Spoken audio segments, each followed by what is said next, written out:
You ask Tiger to solve. This deals with linear equations with one unknown.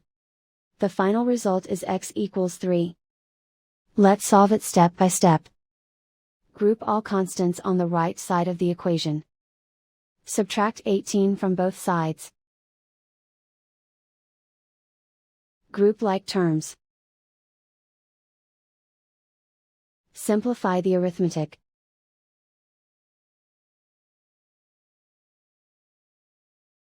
Isolate the x. Divide both sides by -6. Cancel out the negatives. Simplify the fraction. Cancel out the negatives. Find the greatest common factor of the numerator and denominator. Factor out and cancel the greatest common factor. And so the final result is x equals 3.